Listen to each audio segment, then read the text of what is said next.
CBI ने FIR register की है अमित देशमुख पे। एक सवाल आने दो, दो आ रहे हैं। हाँ। बोलिए तो क्या अमित क्या है? देशमुख पे एफआईआर रजिस्टर की है सीबीआई ने। देखो, सीबीआई की टीम है, सीबीआई का एक एजेंडा है, हाई कोर्ट का ऑर्डर है और कानून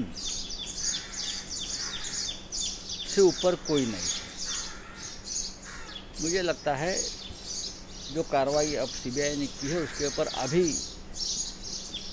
किसी भी प्रकार से मत व्यक्त करना या टिप्पणी करना किसी के लिए भी ठीक नहीं है। मेरे हिसाब से अनिल देशमुख जी ने अपनी सफाई सीबीआई के सामने पहले ही दी।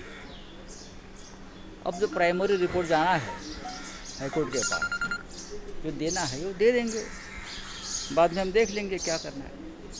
लेकिन अभी तो मुझे लगता है सीबीआई अपना काम कर रही, हाई कोर्ट ने अपना काम किया है और महाविकास आघाड़ी भी अपना काम कर रही है। तो सामना अग्रलेख में आपने लिखा है कि सुप्रीम कोर्ट ने देरी से संज्ञान लिया, इस तरह से कुंभ मेला हो गया और पश्चिम बंगाल में इलेक्शन हुए, तो इस तरह से स्थिति नहीं होती देश में। बहुत सी ऐसी बातें हैं इस देश में अब जो चल रही है, और जो एजेंसी है सेंट्रल, चाहे सर्वोच्च न्यायालय हो, चाहे केंद्र सरकार हो, चाहे प्रधानमंत्री जी हो, चाहे और कोई हो, जिस तरह का माहौल देश में बना है,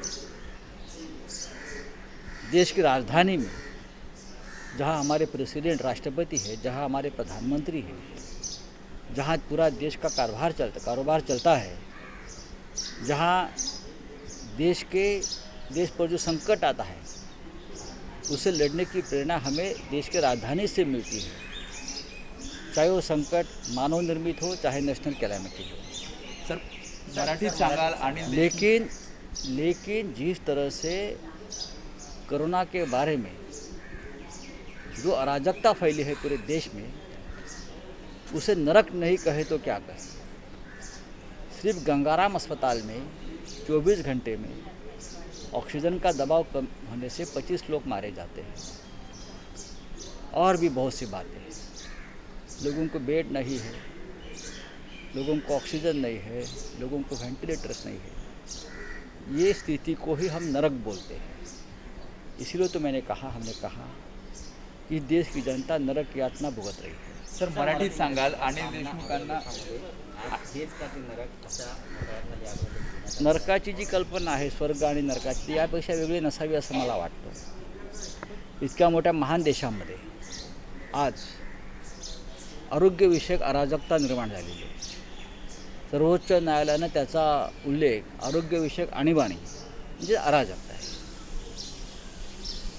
इतका मोठा देश, इतके महान पंतप्रधान, इतके महान राष्ट्रपती, इतके महान राज्यकर्ते, इतकी महान परंपरा, पण लोकांना दिल्लीसारख्या ठिकाणी, राजधानी देशाच्या 24 तासामध्ये एका इस्पितळात 25 लोक ऑक्सिजन अभावी मरण पावले। लोकांना बेड्स नाहीत, लोकांना व्हेंटिलेटर्स नाहीत, लोकांना औषधं नाहीत, लोकांना इंजेक्शन नाही। गुजरातसारख्या ठिकाणचे मी व्हिडिओज बघितले, लोक रस्त्यावरती आहेत, तडफडत आहेत। कानपूरसारख्या किंवा लखनौसारख्या ठिकाणच्या स्मशानभूमीमध्ये स्मशानात रांगा लागलेल्या आहेत ॲम्ब्युलन्स। सर्वत्र ही परिस्थिती आहे। याच्यापासून मी महाराष्ट्र वेगळा करतो का असं नाही, पण ही परिस्थिती निर्माण का झाली आहे? कुठेतरी देशाच्या नेतृत्वानं हा विषय जितक्या गांभीर्यानं घ्यायला हवा होता तो घेणं गरजेचं होतं। आम्ही राजकारणापलीकडे आणि निवडणुकापलीकडे पाहायला तयार नाही, तेच आपलं सर्वोच्च यश असतं। पण यामुळे या देशाची अवस्था आणि देशाची जनता ही नरक यातना भोगते अशा प्रकारची नक्कीच झालेली आहे, आणि म्हणूनच आजच्या सामनामध्ये त्याच्यावर मी भाष्य केलं। पण भाजप महाराष्ट्राच्या बद्दल बोलतं, राज्य सरकारच्या अपयशाबद्दल बोलतं। आम्ही लढतो आहे, आम्ही संघर्ष करतो। आमचे मुख्यमंत्री कुठल्या प्रचाराला गेलेले नाही आहेत। मुख्यमंत्री मुंबईत बसून महाराष्ट्राच्या राजधानीमध्ये संपूर्ण यंत्रणा हलवत आहेत, ते प्रयत्न करत आहेत, ते संघर्ष करत आहेत। ज्या घटना ते राजकारण 3 करत नाही आहेत, लक्षात घ्या. ते राजकारण करत बसलेले नाही आहेत.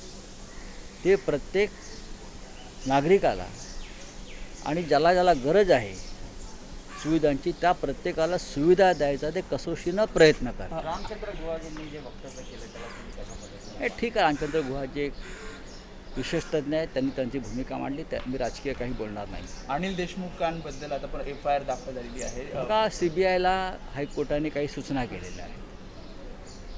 CBI त्यानुसार काम करत असेल.